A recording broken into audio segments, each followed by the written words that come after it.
और ये पहला एग्जांपल आपके एनसीईआरटी का है। एनसीईआरटी बहुत लंबा चौड़ा 6-7 स्टेप में समझाया है, इतना लंबा जो स्टेप आपको करने की जरूरत नहीं है। ध्यान दीजिएगा, सारे क्वेश्चन आपके हो जाएंगे।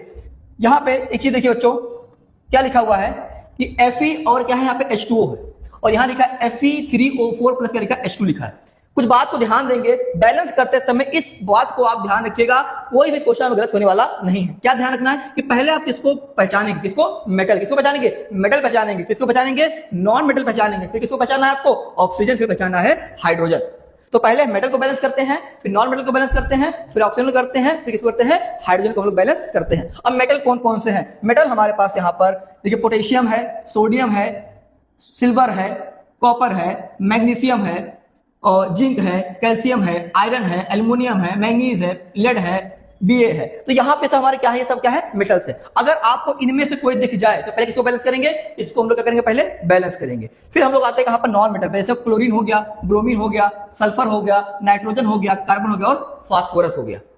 उसके बाद आपको ऑक्सीजन दिख ही जाएगा क्वेश्चन के अंदर, हाइड्रोजन दिख ही जाएगा। ये चीज रिपीट करना है, हो सकता है एक ही बार में बैलेंस ना हो रहा हो, तो हिट एंड ट्रायल करना है, रखो हटाओ रखो हटाओ, ये तब तक ये आपको फॉलो करना है जब तक ये बैलेंस ना हो जाए। तो लिखा है repeat until all atoms balance, तब तक आपको इस चीज को फॉलो करना है। अब आइए देखते हैं कैसे हमारा क्वेश्चन ये किया जा रहा है, कैसे हमारा क्वेश्चन ये हो रहा है।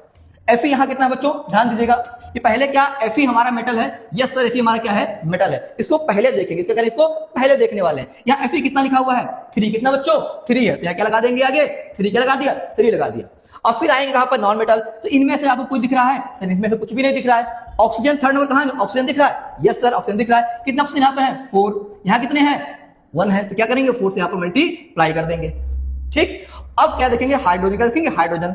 अब यहाँ पे हाइड्रोजन कितना होगा 4 2 8 हो गया है, यहाँ कितना हाइड्रोजन है 2 है, तो यहाँ कैसे मल्टीप्लाई कर देंगे 4 से मल्टीप्लाई कर देंगे, 4 से मल्टीप्लाई कर देंगे। अब देख लीजिए आपका ये इक्वेशन बैलेंस हो चुका है। चेक करने का तरीका क्या है, पहले आप लिखेंगे एलिमेंट, क्या लिखते हैं एलिमेंट लिखेंगे कि कौन कौन से एलिमेंट है, LHS साइड और RH साइड। ध्यान से देखिएगा, एलिमेंट आपके पास क्या है Fe, और क्या आपके पास है ऑक्सीजन, फिर आपके पास क्या है हाइड्रोजन है। इधर Fe कितना है हमारे पास, ध्यान से देखिए बच्चों, Fe कितना है यहाँ पर 3, यहाँ पे क्या लिख देंगे 3 Fe, कितना Fe है 3 Fe। Right hand side Fe कितना है सर, यहाँ भी 3 दिख रहा है, तो यहाँ भी क्या लिख देंगे 3 लिख देंगे। ऑक्सीजन कितना, ऑक्सीजन सर ऑक्सीजन 4 कितना दिख रहा है 4 ऑक्सीजन दिख रहा है। लेफ्ट साइड यहाँ क्या लिखा हमने 4 लिख दिया। राइट साइड कितना दिखा हमको सर 4 दिख रहा है, यहाँ भी हम क्या लिख देंगे 4 लिख देंगे। फिर कहाँ आएंगे हम लोग हाइड्रोजन पे, हाइड्रोजन कितना 4 2 8 है, यहाँ कितना 4 2 8 है, तो सर इधर भी 8 है और इधर भी 8 है। इसका मतलब कैसा हो गया हमारा ये, जैसे हमारा ये बैलेंस्ड हो चुका है। आशा करता हूं समझ में अच्छे से ये चीज आ गया होगा।